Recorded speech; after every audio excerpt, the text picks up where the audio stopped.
EO. Welcome to First Coast Connect. I'm Ann Schindler.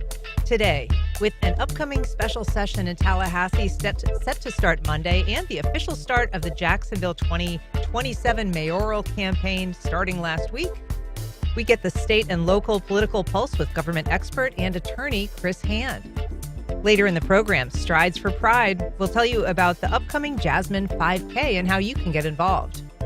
But first, we're joined as we are each month by our good friend, attorney, author, and local government expert, Chris Hand, to help us make sense of the world. Good morning, Chris. Thanks for being here. Good morning, Ann. Happy Shakespeare's birthday. Ooh, is that what it is? April 23rd. I feel like we should recite a sonnet.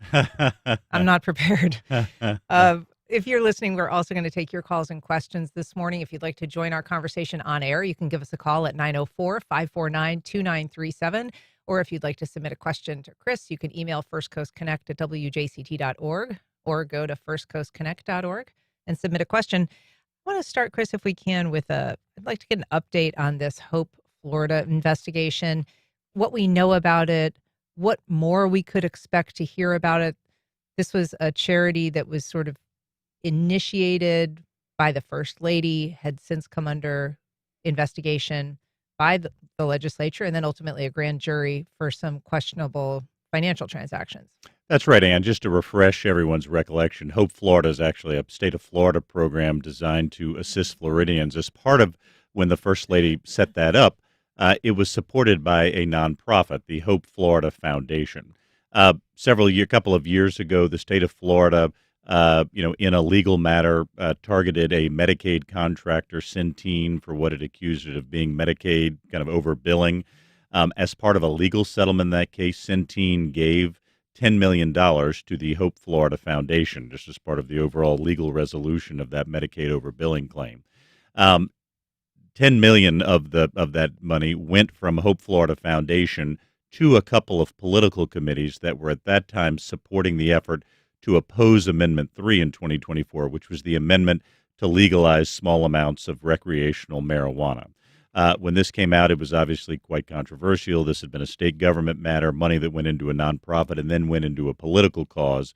A cause of a lot of controversy and scrutiny, including by the state legislature. And a state representative named Alex Andrade from Pensacola looked into this. When his committee of the legislature was done looking into this, he forwarded his findings to the state attorney for the 2nd Judicial District, the one based in Tallahassee, Jack Campbell.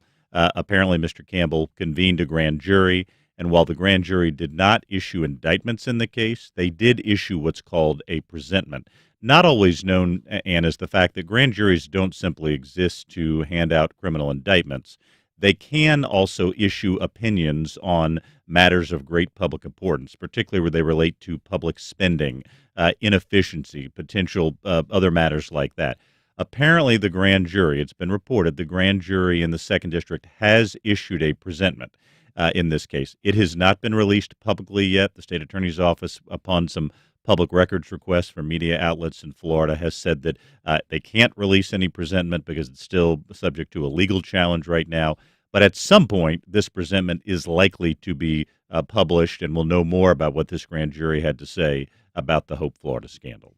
And the question is when that might happen, because, of course, we are in an election season. We'll talk about that more later. But the attorney general, who in some ways, although he says he wasn't a target of this investigation and he says he wasn't indicted, obviously, in this investigation, he is running for the first time for election. He's going before the voters for the first time. He used to be the chief of staff for this governor, was appointed to the attorney general post when that was vacated. And so this incident of Hope Florida, the transaction, the PAC money, where this was funneled to, all of that happened when Uthmeier was working for the governor as his chief of staff, and he actually was overseeing that PAC that received that money. And so the fact that he's now attorney general, there's been some question as to whether he's pushing back, whether he's the source of the resistance that the state attorney says exists in terms of releasing the presentment. Correct. And he has so far essentially declined comment on legal grounds, saying that, grand jury proceedings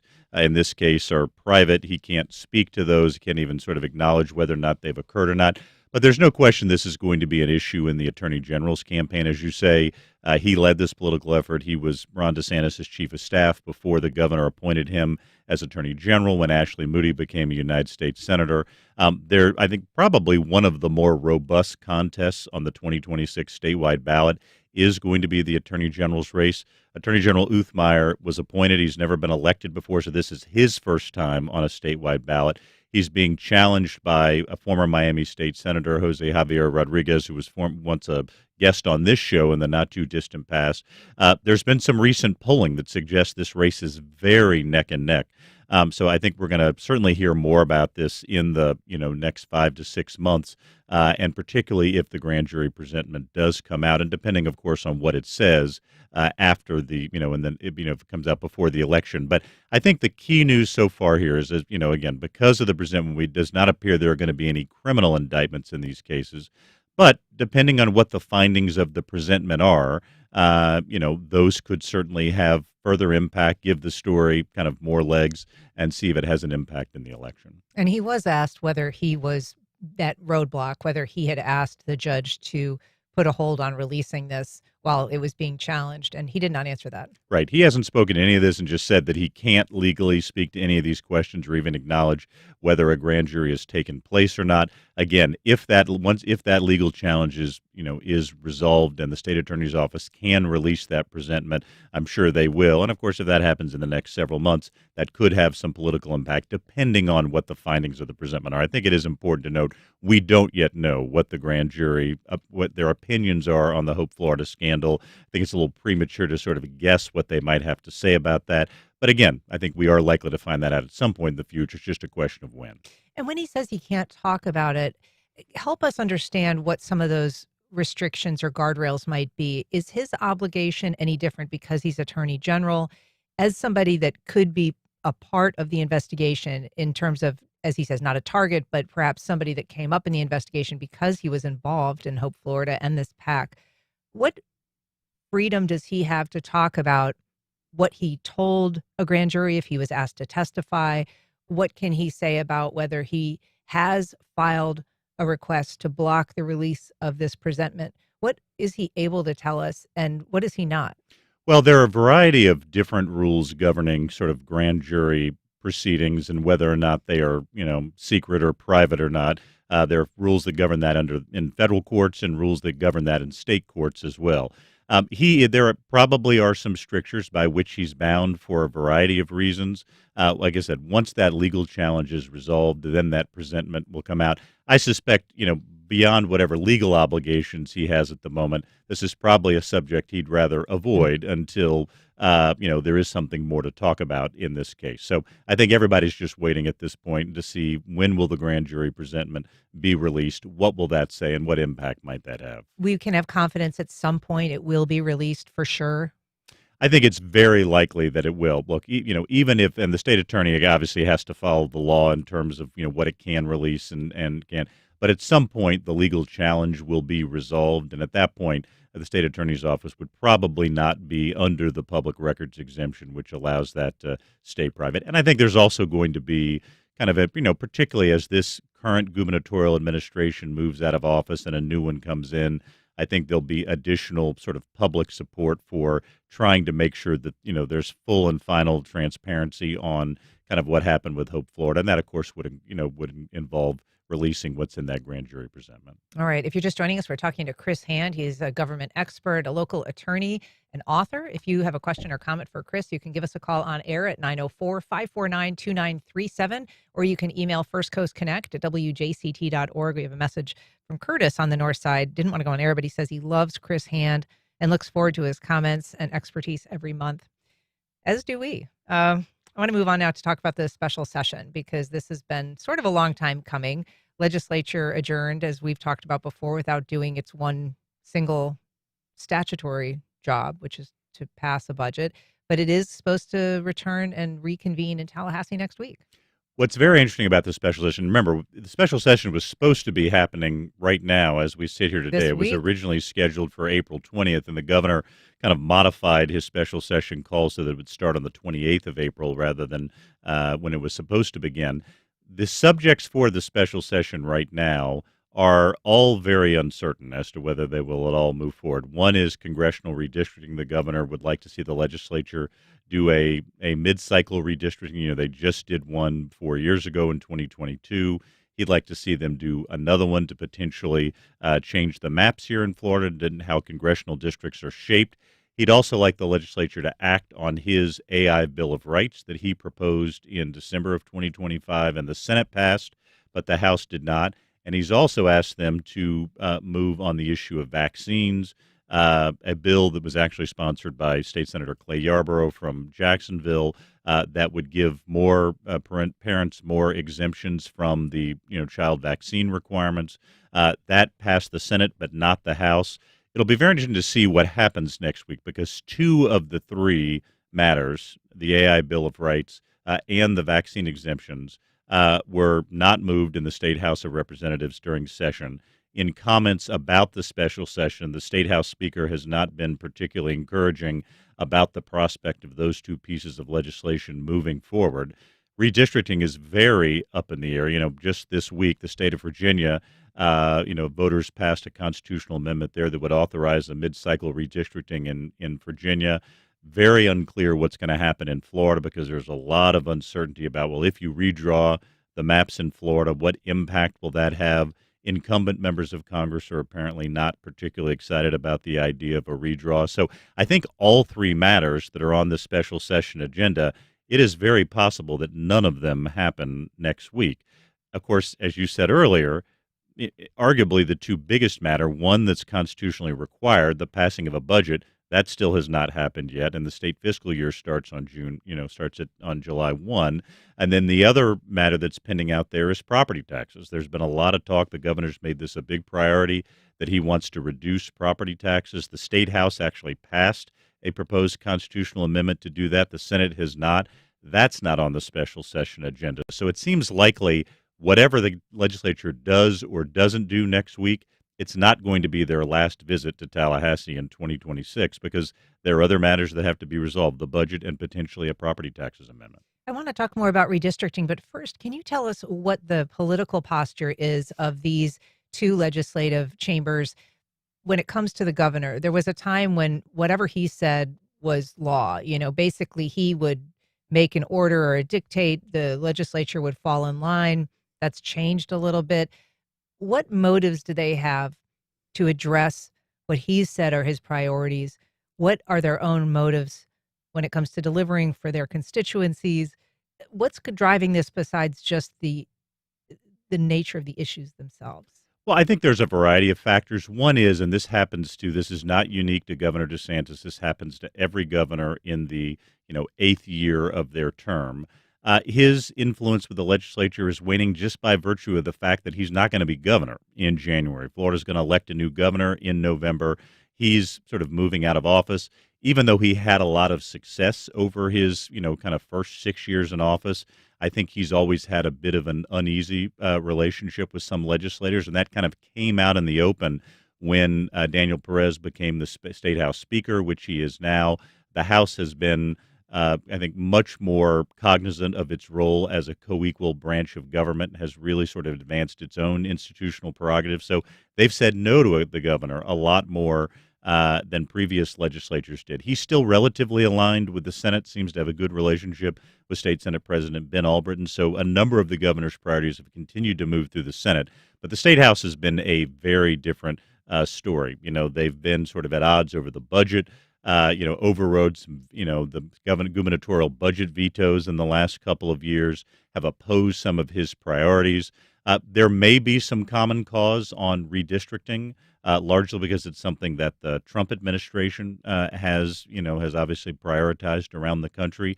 But on a lot of these other issues, the State House has kind of entered into a no-sale posture as it relates to parts of the governor's agenda. And I think that schism is likely only to grow between now and when the governor leaves office. And again, much of this is just institutional, and we see this at the end of any governor's term. I think there are other factors here that maybe exacerbated a bit in the case of the current governor, but it is pretty common phenomenon in Tallahassee. Yeah, it does seem unique that we have a legislature and sort of a Republican Party that in some ways is being drawn in two different directions. And this governor seems to have political aspirations beyond his current role.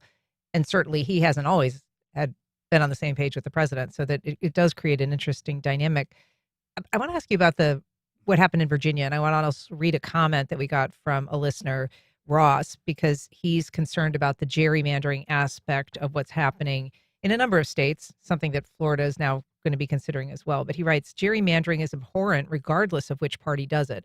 Democrats won less than 52% of the vote in Virginia in 2024, but just seized control of more than 90% of the congressional seats and had the gall to present it as saving democracy. They've effectively disenfranchised 46% of their state. I think Ross makes a point that a lot of people have made about other states and their redistricting efforts, which is this sort of total control. And as he says, the language of this measure that voters approved Tuesday in Virginia specifically, talked about restoring fairness. That language is being challenged. Obviously, there's going to be court challenges surrounding all of these redistricting efforts. But first of all, just on that bigger question, as we see states move towards an all or nothing leadership model, it does seem unfair. Well, and I think there, when you hear a variety of concerns about what the states are doing in this regard, first of all, Congress has had a number of opportunities over the years to pass sort of a national gerrymandering ban and has never elected to do that. And again, remember, that's Congress has been controlled by both parties and has never sort of elected to do that over time. So this really is a matter for the states. This could have came up out of nowhere, sort of, in 2025. I don't think anyone was contemplating doing additional redistricting this year until, the state of Texas, obviously, with President Trump's urging, decided to redraw, its districts to potentially create 5 new seats that would favor Republican candidates. That then led to what the writer is talking about, sort of this cascade of one state after another. It was kind of like that Annie Oakley line, anything you can do, I can do better, one state after the next, really trying to kind of one up the other. And it does lead to a point where you tend to have states that are so-called blue, Democratic states, being largely represented by Democratic members of Congress, and so-called red states, the opposite, by Republican members of Congress.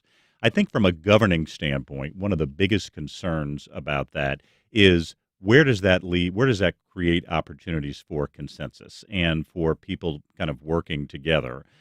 If you create an even more polarized Congress than you already have right now, and obviously it's somewhat in that place already. So I think that's one of the governing concerns about this.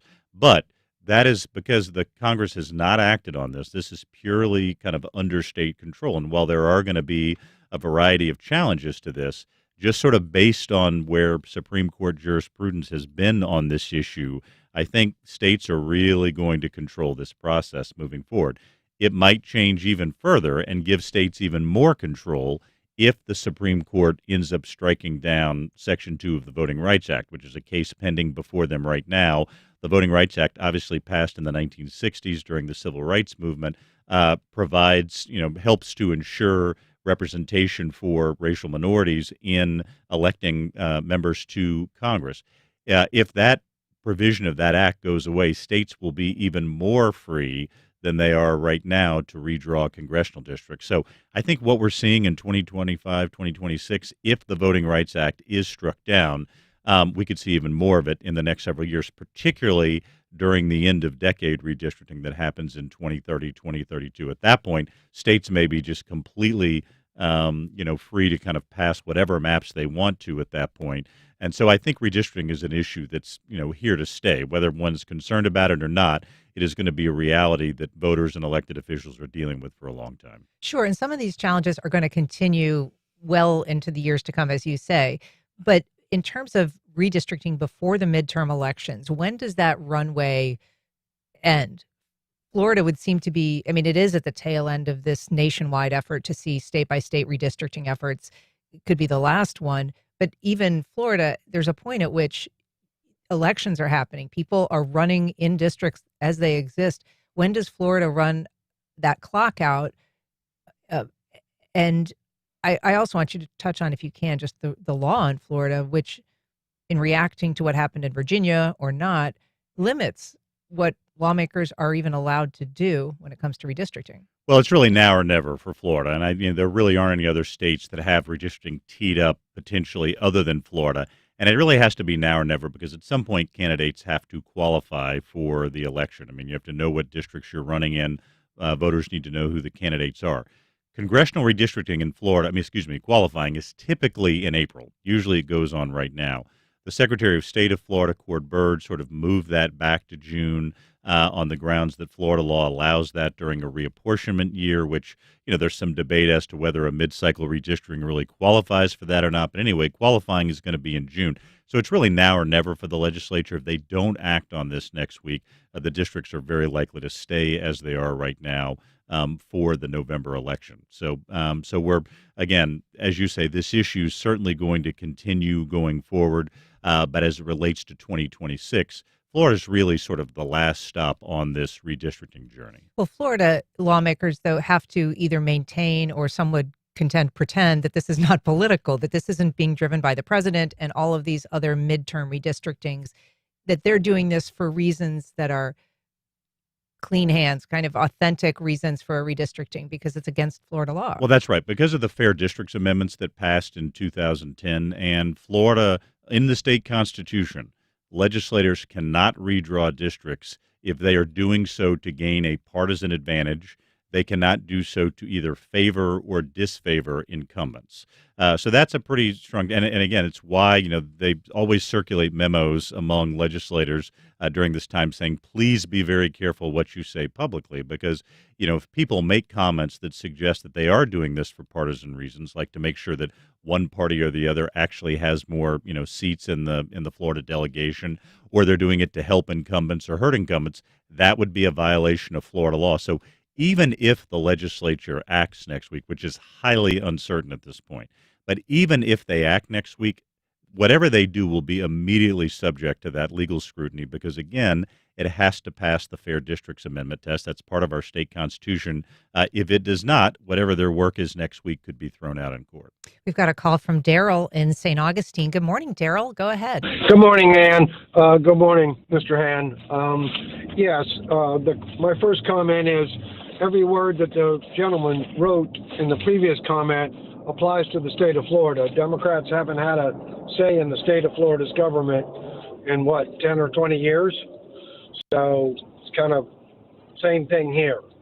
Yeah, thanks. Go ahead. My other question is, what chips are on the table in the House in the negotiation? The House passed Florida's free kill law, but the Senate didn't take it up. Now the Senate is going to want things. Is free kill possibly one of the chips on the table to get it passed? I know that Mr. Perez, his brother, falls into the free kill category, so he may have some personal interest in getting that passed.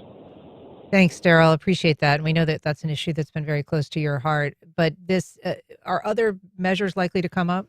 No, because they're not in the special session call. I mean, I think that's, again, the governor has the right under Florida law to call the legislature back and identify certain subjects. Now, there are situations where legislators can add issues to the special session agenda. The call is the special session that the governor has convened. It is not, in the past, it's been the case that the legislature could do what's called gavel in, gavel out, like, thank you for the special session, we're now ending it, and sort of launching our own session to take up issues. Which they did on immigration. Correct. That's right. So that's what they did sort of early in Speaker Perez's, tenure. The governor had called them back for immigration. They gavelled in, gavelled out, then convened their own session to deal with their own immigration legislation. So, a variety of things are possible. I think the biggest challenge at the moment to other legislation being considered in 2026 is kind of what we've talked about earlier, and we've talked about a lot on this show, the you had one job problem. the legislature still has to pass a budget, and the clock is ticking. Again, the current budget expires on June 30th, and this is a very important initiative, not just because it's constitutionally required and the state needs a budget, but very important to legislatures because there's often money in that budget that comes back to their home communities to be supportive. So my guess would be that beyond what's on the special session call, the next most crucial priority for the legislature is going to be to pass a budget. Whether they choose to consider other things or not, I think it's more likely that other pieces of legislation like free kill or others are coming back in 2027 as opposed to being managed in 2026. Yeah, and specifically to Daryl's comment about the balance of power, we should say that the districting here does favor overwhelmingly Republicans 20-8 with Correct. a single independent. We've got a call from Mark on the South Side. Good morning, Mark. Go ahead. Hey, good morning. I was calling to ask about, gerrymandering. Seems to me that it has always been done. However, is there not an easier way to do it, or would this be impossible? Could you not assign a certain number of counties to a congressperson so that, your 3 counties are this based on population, and take away the goofy-looking lines that end up getting drawn to support a particular party or something like that? I know recently, I think there was a Supreme Court case that said that, race could not be used as a determining factor for congressional lines, but political parties could. Could you not get rid of all that, just have it be a county type thing? Thanks, Mark. Well, Mark, good question. Congressional districts are population-based, and so the goal in a redistricting effort is to have a number of districts that have approximately the same population. That's not always easy to do upon strict county lines in that situation. It's, I think it's hard. We have 67 counties in Florida. It would probably be a little bit difficult to organize those so that you could have districts of relatively equal population where you also had them done strictly upon county lines. Now, I will say one of the requirements of the Fair District Amendment that we talked about that's in the state constitution is that districts be compact and geographically contiguous as much as possible so as to avoid some of those impacts you're talking about. So I think it would be challenging. Back in the day, before it was declared unconstitutional, Florida did have a system where, for example, each county essentially had, one elected representative in Tallahassee before that was ruled in violation of what's called the one person, one vote principle under the law. But again, the goal is to make sure the districts are mostly equal in terms of population.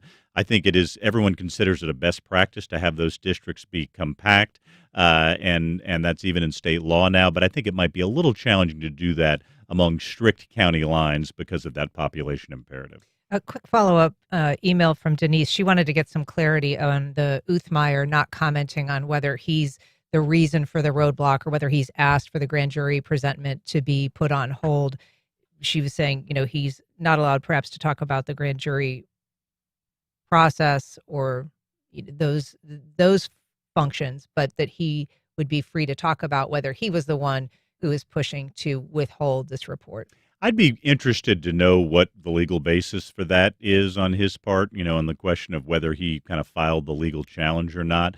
So I imagine, again, there's been a number of media outlets that have been trying to get this information. It'll be interesting to see if that kind of information comes out as well. What is the legal basis for his comments about, sort of declining comment on whether he's the legal challenge? I think this is, again, like we said earlier, probably one of those situations where a variety of different factors are aligned. He probably doesn't want to speak about this subject for a number of reasons. And so I think we'll learn more over time as to what the legal basis for his, not only the sort of the grand jury in general, but also, whether or not he wants to or can address it. All right.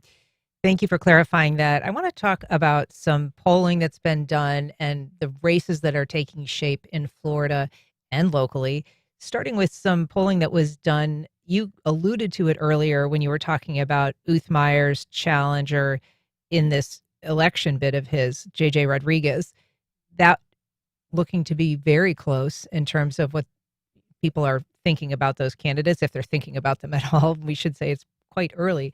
But there was also some polling done for Representative Byron Donalds, who is the Donald Trump, the president's choice to be the next governor, who's running in the end against Democrat David Jolly, likely. And And then also the Senate race. Can you catch us up on what some of that polling indicates, what your take is on that polling? Sure, of course. Well, just remember, 4 years ago, Governor DeSantis was reelected with about 20% of the vote, 60% to 40% over his opponent. 2 years ago, President Trump and Senator Rick Scott were both elected with about 13% of the 13% margin here in Florida. The polling in 2026 is showing potentially much closer races. What you see in the contest for U.S. Senate, where Senator Ashley Moody is an incumbent who was appointed by Ron DeSantis. She's been on the ballot before as Attorney General, but never as a U.S. Senator, and the race for governor as well. We're seeing that polling much closer. There are some polls, including one that came out last week, that showed the race as close as maybe 1% to 2% on the U.S. Senate and governor side. I think there's been some other polling, and this polling I think is generally seen as probably the more accurate polling at this point, that shows about a 5 to 7 point margin in those statewide contests. Now, again, that's about half of what the final margin was in 2024. So it certainly suggests that regardless of the outcome, and even if Republicans have an advantage structurally here in the state, these races are likely to be more closely contested than they were in 2024 and 2022. And we've talked about the rise of the independent and how that is going to play a significant role, particularly in Florida, where about a third of the electorate now. Correct. And the fastest growing voting bloc, both here in Northeast Florida and in the state of the whole, is NPA voters. And, beyond the fact that they're the fastest growing, they're always the key to every election. You can have a good sense as to where an election is going to turn based on how NPA voters are breaking. But right now here in Florida and around the country, NPA voters, you do see some of the polling on, for example, things like President Trump's approval rating on a variety of issues. And, NPA voters are not happy, much as they were not happy with Joe Biden and Democrats in 2024. So those voters really are decisive. They really are kind of the bellwether voters in many cases. And right now they could play a hugely impactful role in 2026 here in Florida. And I think their leanings at the moment are helping to keep these contests much closer than they might be in a different year. I just generally want to ask you about the reliability of polling at this point. We know that there can be internal polling that is done simply for a candidate to gauge their political fortunes. Sometimes that's leaked. Sometimes it's leaked deliberately. Sometimes those polls are more what are called push polls, where the questions are very much formulated to get a certain response from the people who are being polled.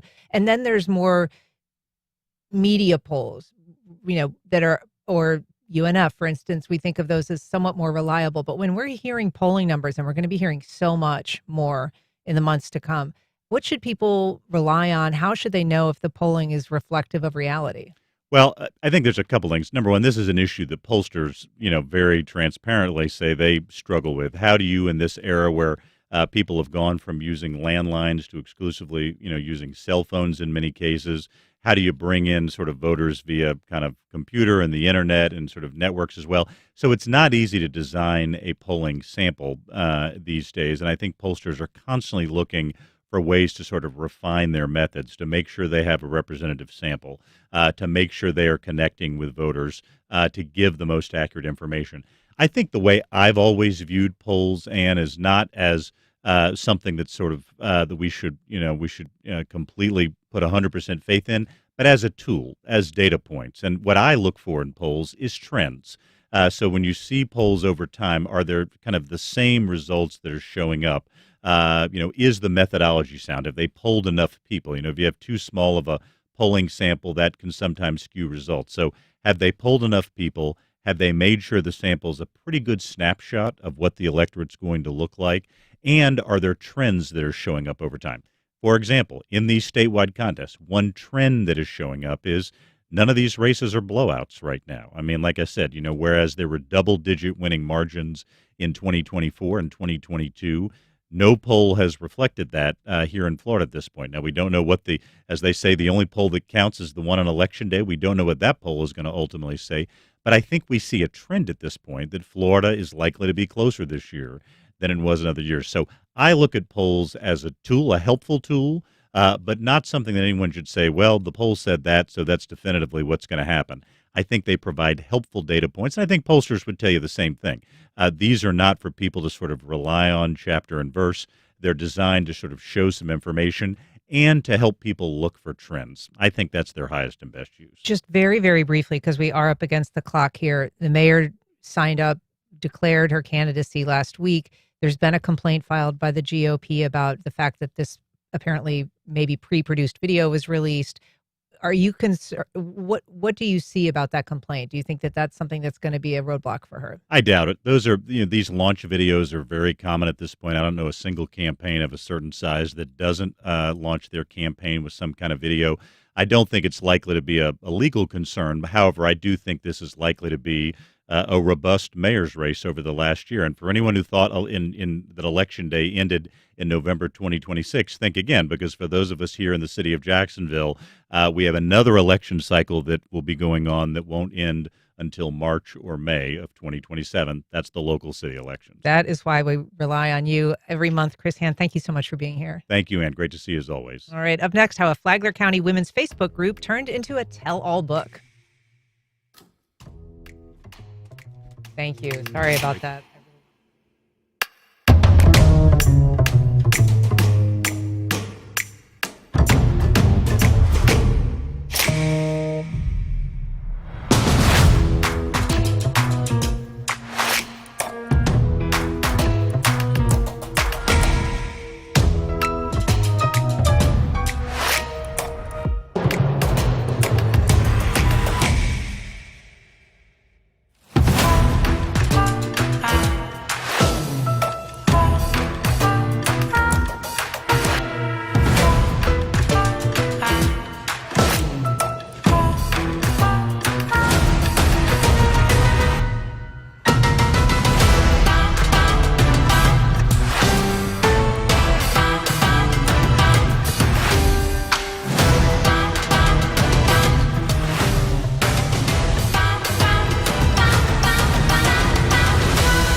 Welcome back. Well, A Secret No More, the lives of a group of Flagler County residents and the writers that are behind them are the focus of a new collaborative publication. Here to talk about it, we're joined by 3 of the 24 collaborators on this book, Judy Cherry, Rachel Polk, and Jessica Fagonde. Fagonde. You did well, Sorry, though. I was trying for the Italian pronunciation, but Jessica, nice to have you here. And I'll have you start off, Jessica. The book, as we mentioned, it's called The Secret Lives of Flagler County Wives. How did this come together? So I'm actually going to turn it over to the CEO of this publication. Oh, okay. Hi, I'm Rochelle, and this is my second book. Actually, 4th book, but I don't claim the others. And these are amazing retired women that I am so close with, and they share their story and their secrets with me, and I just wanted our stories to be heard. But, I mean, who are these women? How did the group come together? How did the idea come together? So we're the Ladies of Flagler County, and it's a Facebook group page.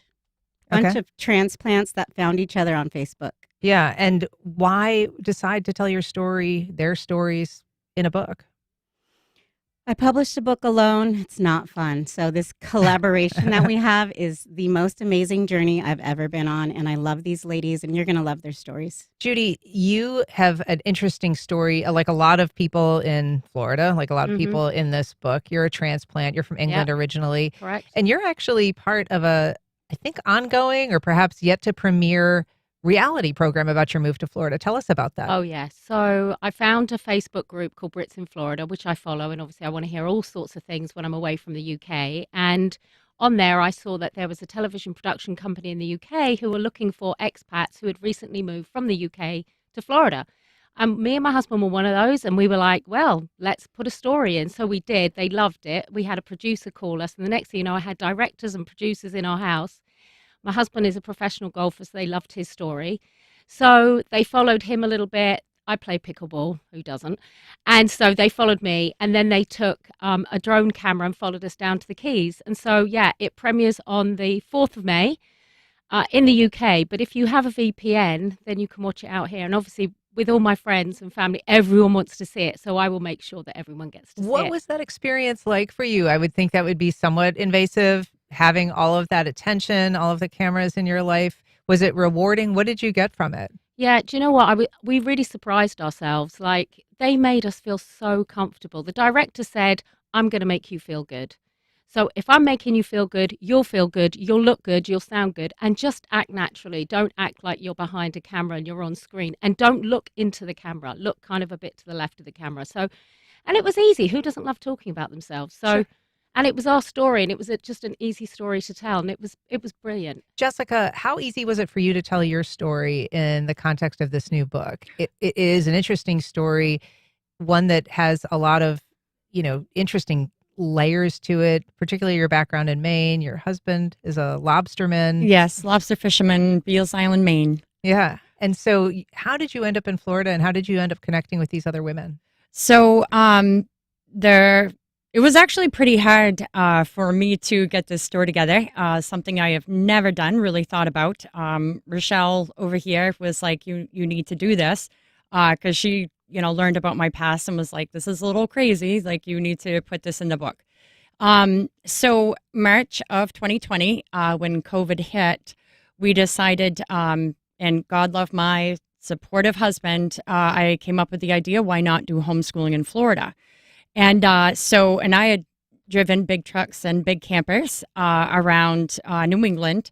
And so I packed 6 weeks worth of food underneath my son's bunk bed. And the two boys, the young boys, and I, big truck, big camper down the East Coast.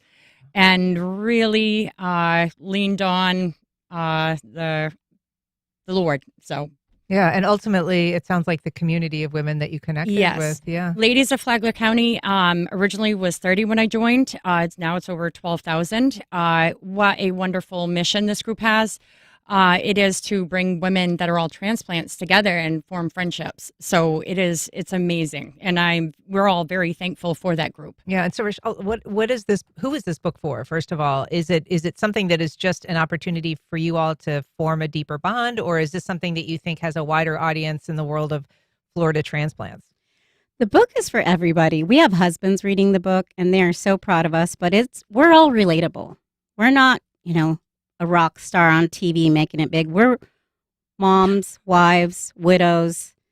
Here we are, just women together, writing a book and living the life. Yeah. And we're doing a mini book tour. Do you mind if I just add to that? I feel like it's so relatable because you've just said you're a transplant. We're all a transplant. When I think about the people that have arrived in Florida, I don't actually know any Floridians. And I thought I was the only one that did this journey. I thought, okay, yeah, I've come 4,000 miles. I've come over an ocean. But we have all left children, left parents, left friends, left our doctors, our dentists, our lives, our jobs. And we've all arrived here. We don't even know where the nearest Walmart is. It's so relatable. It's so inspirational. And that's why if you read it, and I read it and I went, hey, they had the same journey as me. But they came from Maine, or they came from New Jersey, or they came from California. It was incredible. Yeah. You'll find parts of yourself within each story. It's really neat. I find in each story, like, you meet these women and you really don't get to know this whole backstory. And all of these women have these crazy, amazing backstories. And it is just incredibly interesting. And you'll find parts of yourself in each one. So if people are interested in getting this book, I know you had a launch recently. Where do they get it? We're on Amazon, and it's The Secret Lives of Flagler County Wives. And I'll give you a link if we do post this on Facebook. Yeah. Okay. Terrific. Well, we got a link on our website where you can find it as well. Judy Cherry, Rochelle Polk, Jessica Conde, thank you so much for being here. Appreciate it. Absolutely. All right. Thank you. Yeah, Thank you. Thank you so much. Sure. Up next, making strides for pride at the 15th annual Jasmine 5K fundraiser.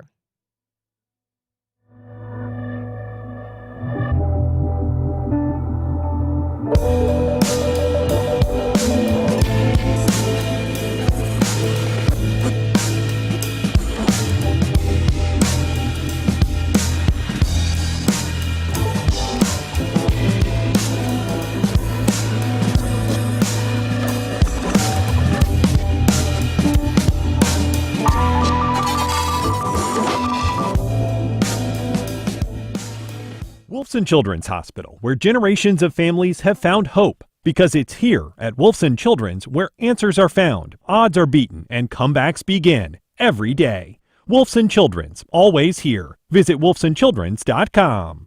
Terrell Hogan Law. I'm Wayne Hogan. Accidents can happen when you least expect it. For decades, our attorneys have dug out the facts to help juries decide who's at fault. More at terrellhoganlaw.com.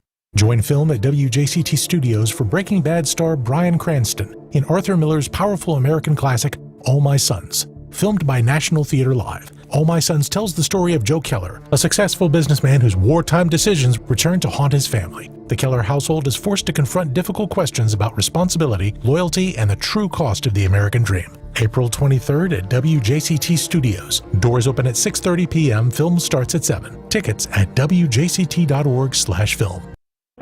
On the next Fresh Air, the racist and anti-Semitic groups that formed in the U.S. after World War II to carry on Hitler's work American style. We talk with historian Stephen J. Ross, who also describes groups that sent people undercover to infiltrate and expose the hate mongers. His book is The Secret War Against Hate. Join us. Today at noon on WJCT News 89.9.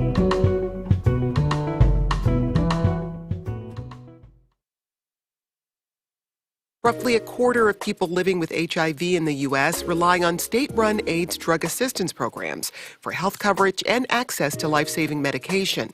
But as states face tough decisions about where to cut costs, some are moving to cut thousands of patients from these programs. The threats to affordable HIV care, next time on 1A. Today starting at 10 on WJCT News 89.9.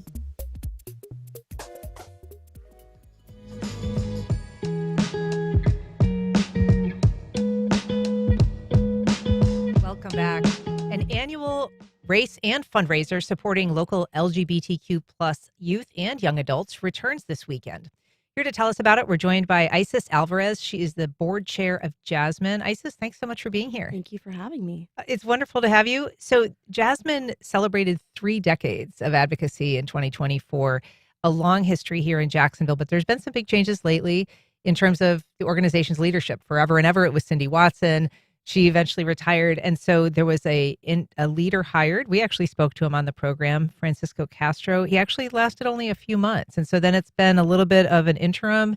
And now you have a brand new CEO as of February. So tell us, first of all, about Ashley Coleman, your new CEO, and then just how the organization is kind of doing with all of this change. Absolutely. So, I think that there's been a level of kind of constant hyper change that the nonprofit sector has had to really contend with for the past few years, and Jasmine's not immune to that. Sure. Right. And so I think we've spent the past few years really trying to understand, how do we navigate this new landscape?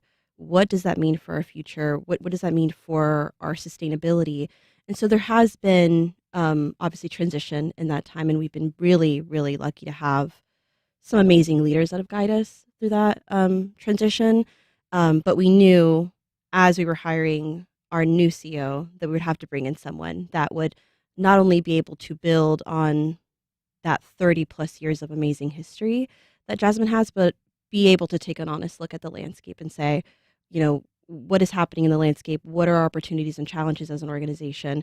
And how do we really cast a new vision for the next 30 years of the organization? And we are so lucky and thankful that we found our new CEO, Ashley L. Coleman.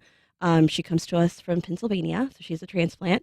And she brings an incredible combination of really boots on the ground, direct service experience, as well as some high level operational visioning experience. And really, on top of all of that, she has such a direct connection to the mission because she herself was a youth advocate. And so we are just ecstatic that she's here and excited for her to help us craft that new vision for Jasmine. The nonprofit landscape definitely changing. It's something that we know well here at WJCT Public Media. All nonprofits are having, to make key decisions for the LGBTQ plus community. However, it is, I would say, there are many, many more challenges piled upon that, particularly in Florida, which has sort of been uniquely hostile to that community, whether it's access to transgender health care or LGBTQ plus books being pulled from bookshelves. Right. There's so many pressures. I think there was a recent poll that showed that, in the state, there's a lot of people that don't feel safe here, that are thinking about leaving here. And so I'm guessing that made recruitment a little bit more challenging, but also it's going to make the job of your new CEO more challenging, figuring out the path ahead. Definitely. And Jasmine is in a unique position because over the past 30 years, our previous CEO, Cindy Watson, and the team did an incredible job of really getting Jasmine at a lot of tables with a lot of partners that we would have never imagined, right? 30 years ago, especially working with the government, that we'd be working right at the level that we were able to. But obviously, as the landscape now has changed, both at the state and federal level, and the priorities have changed of those partners, it has presented both challenges but also opportunities. And I think that's where having our new CEO, Ashley Coleman, and her kind of unique skill set of visioning and kind of fierce focus on advocacy is really going to serve us, because the youth that we're serving today is not the youth of 30 years ago, right? And while there are consistent themes around some of the issues that they face, we are viewing this moment as an opportunity to refocus, deepen our connection, and our priority focus on our population. That we're Certainly serving. the advocacy need not going away, if anything, getting more intense. So I want to talk to you about the 15th annual now, the Strides for Pride 5K. This is a Jasmine fundraiser. It's an annual event. Tell us, first of all, just who's invited to this and what purpose it serves for Jasmine. Yeah, so everyone is invited. And that's really the MO at Jasmine, right? Everyone's welcome. We don't turn anyone away. And we really like to think of Strides as a mini Pride. It's both a celebration of Jasmine and the work we do and the youth we serve, but also of the amazing community that sustained this organization for 30 plus years. And so we see folks from all walks of life come out, folks that have been directly touched by Jasmine services, as well as their family, their friends, their support communities, and folks who just want to see a more prosperous, healthy Jacksonville come out and support the mission and the organization. Yeah, and like a mini Pride fun. So it is a lively event and not a staid and quiet 5K. No. This one gets rolling at 8 a.m. on Sunday, April 26th. We've got a link on our website if you're interested in registering for the event. It's the North Bank Riverwalk Artist Square where it begins. Isis Alvarez, thanks so much for being here. Thank you for having me. All right. And thank you for listening. Thanks to everybody who called and emailed today. First Coast Connect is produced by Stacey Bennett. Our associate producer is Isabella Casapow. Our show is directed by Brady Coram, and our theme music is performed by Club de Belugas. Join us tomorrow when we discuss the week's top headlines with our panel of media experts. I'm Ann Schindler. You've been listening to First Coast Connect on WJCT News 89.9.